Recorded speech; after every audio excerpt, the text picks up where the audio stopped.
katika siku ya leo. Haleluya. Piga Bwana Yesu makofi.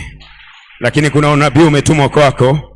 Unasema mimi ni nuru ya ulimwengu. Unabii umekuja kwa ajili yako. Mimi ni nuru ya ulimwengu. Huu ni unabii kwa ajili yako.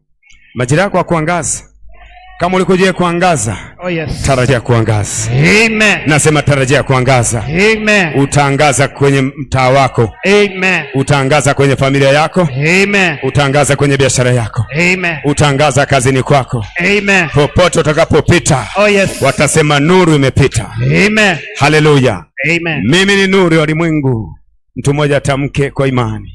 Mimi ni nuru ya ulimwengu. Tamka tena, mimi ni nuru ya ulimwengu. Mimi ni nuru ya ulimwengu. Mimi ni nuru ya ulimwengu. Mimi ni nuru ya ulimwengu. Sema tena, mimi ni nuru ya ulimwengu. Mimi ni nuru ya ulimwengu. Mimi ni nuru ya ulimwengu. Mimi ni nuru ya ulimwengu. Sijionea aibu. Tamka, mimi ni nuru ya ulimwengu. Mimi ni nuru ya ulimwengu. Kama hujajiambia vizuri, jikumbatie, yani jiambie mimi ni nuru ya ulimwengu. Mimi ni nuru ya ulimwengu. Na jirani yako leka naye, mwambie wewe ni nuru ya ulimwengu. Wewe ni nuru ya ulimwengu. Sakata yala sakata. Mwambie tena, wewe mtabirie, mwambie wewe ni nuru ya ulimwengu. Wewe ni nuru ya ulimwengu. Mwambie dunia hii haitafurahia. Dunia hii haitafurahia bila ya wewe. Bila ya wewe. Ala sakataka ya. I receive. Rebosi atakata malada. I receive right. Neno letu la kinabii Mathayo sura 5 mstari 14 na 15 anasema ninyi ni nuru ya ulimwengu. Mstari 15 anasema mtu hawashi taa akaiweka chini, bali weka juu ya kiango ili iangazie ulimwengu. Haleluya. Amen. Mtu hawashi taa akaificha chini. Hawezi kuwasha taa akaificha chini, bali hiweka juu iweze kuangazia ulimwengu. Namtangazia mtu asubuhi ya leo. Oh yes. Hautafichwa tena. Amen. Hakuna kukuficha tena. Amen. Uchawi umeharibika. Amen. Nasema uchawi umeharibika. Amen. Mitego yao imeharibika. Amen. Mbinu zao zimeharibika. Amen. Haufichwi tena katika jina la Yesu. Amen. Na kutuma kwenye ofisi yako. Oh yes. Nenda kapande cheo. Amen. Nenda kaonekane. Amen. Nasema kaonekane. Amen. Ukaonekane na wenye mamlaka. Amen. Nasema wenye mamlaka wakuone. Oh yes. Waone kazi zako. Amen. Katika jina la Yesu Kristo. Amen. Kuanzia sasa usiwe chini. Oh yes. Uwe juu katika jina la Yesu. Amen. Na kutangazia utakuwa juu kwa jina la Yesu. Amen. Hautakuwa chini tena. Amen. Katika jina la Yesu Kristo. Amen. Nasema uwe juu. Nasema uwe juu. Narudia tena kwa sauti ya chini lakini yenye mamlaka. Uwe juu. Amen. Usiwe chini tena. Amen. Katika jina la Yesu. Amen. Lakini tunagundua kwamba hatuwezi kuangaza mpaka tutiwe nuru.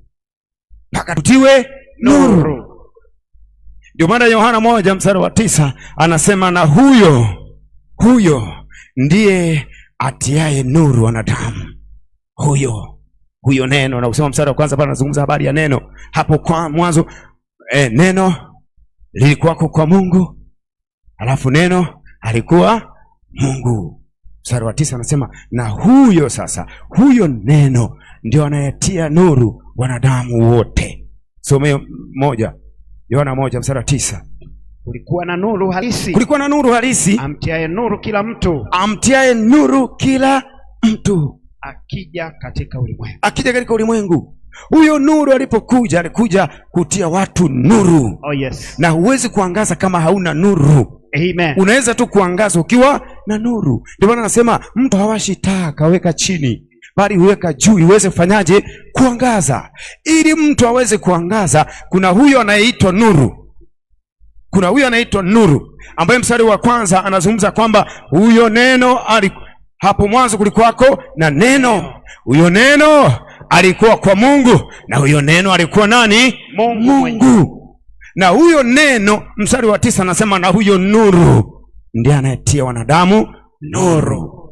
Huyo neno huyo aliyezungumzwa mstari wa kwanza ndiye anayetia wanadamu nuru, kwa sababu mwanadamu hawezi kuangaza asipotiwa nuru. Ili aweze kuangaza lazima atiwe nuru. Ili taa iweze kuangaza lazima iwashwe, lazima ipewe nuru. Kuwashwa kule ndio kupewa nuru. Unapowasha kiberiti chako ukaiwasha taa, umeipa nuru, na ndio maana baadaye itakusaidia kuangaza. Ndio maana Luka sura ya 15 anazungumza kule mwanamke yule aliye Yesu akanatoa mfano, anasema yuko mwanamke mmoja alipoteza shilingi, ni mstari wa 8. Luka sura 15 mstari wa 8. Yuko mwanamke mmoja alipoteza shilingi, lakini alipowasha taa akafagia nyumba yake, akaitafuta ile shilingi, akaipata, alafu akaitisha jamaa zake, wakafurahi pamoja. Amen. Haleluya.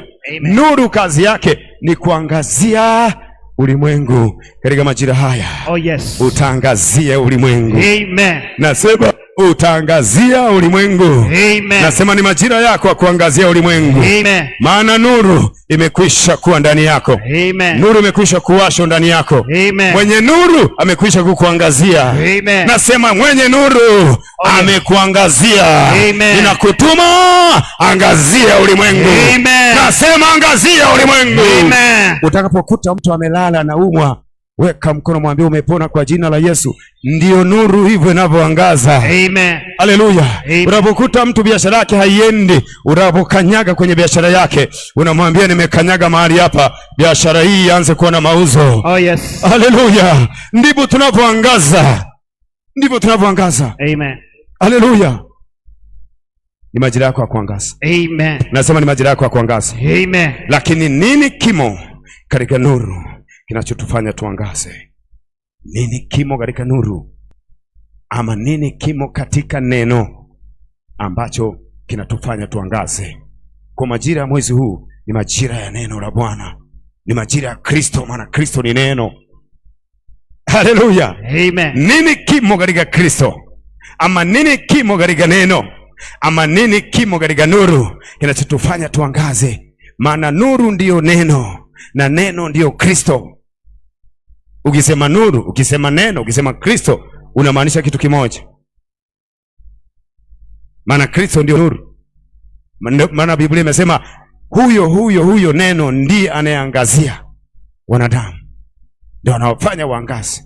Sasa Baba, hatuwezi kuangaza tusipokuwa na huyo neno, hatuwezi kuangaza tusipokuwa na huyo nuru. Nini kimo katika neno? Nini kimo katika nuru? Nini kimo katika Kristo kinachotufanya tuangazie ulimwengu? Yesu anatutuma, anasema ninyi ni nuru ya ulimwengu. Ninyi nuru ya ulimwengu. Anasema mtu hawashi taa kaweka chini, bali huweka kwenye kiango, ili hiyo taa iangazie ulimwengu. Haleluya. Amen. Na mstari sura ya 1 mstari wa 9 Yohana anasema huyo nuru, huyo neno, huyo ndiye anaangazia watu. Nini kimo katika Kristo? Nini kimo katika neno? Nini kimo katika nuru ambacho kinatufanya tuangaze? Namba moja, kuna ishara na maajabu ndani ya neno. Kuna ishara na maajabu ndani ya neno la Mungu. Kuna ishara na maajabu ambazo zinatufanya tuweze kuangaza. Zaburi 119 mstari 18, unifumbue macho yangu nitazame maajabu yaliyo katika sheria yako. Zaburi 119 mstari 18, unifumbue macho yangu nitazame maajabu yaliyo katika sheria yako. Mungu, fumbua macho yangu nione maajabu kwenye neno lako. Manake ndani ya neno lake kuna maajabu.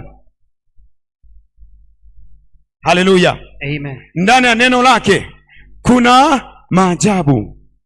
Hata ukisoma unabii wa Isaya alipokuwa anazungumza kwa habari ya ujio wa hii nuru, Isaya sura 9 mstari wa 6, utaona ya kwamba alipokuwa anatabiri kwa habari za Yesu, anasema atakuja huyo Yesu, ataitwa mshauri wa ajabu.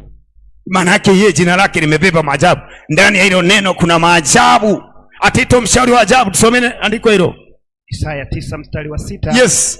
Kwa maana Maana kwa ajili yetu mtoto amezaliwa. Kwa ajili yetu mtoto amezaliwa. Tumepewa mtoto mwanamume. Tumepewa mtoto mwanamume. Na uweza wa kifalme. Uweza wa kifalme utakuwa begani mwake. Utakuwa begani mwake. Naye ataitwa jina lake. Ataitwa jina lake. Shauri wa ajabu. Shauri wa ajabu. Mungu mwenye nguvu. Mungu mwenye nguvu. Baba wa milele. Baba wa milele. Mfalme wa amani. Mfalme wa amani. Lakini eneo la kupigia mstari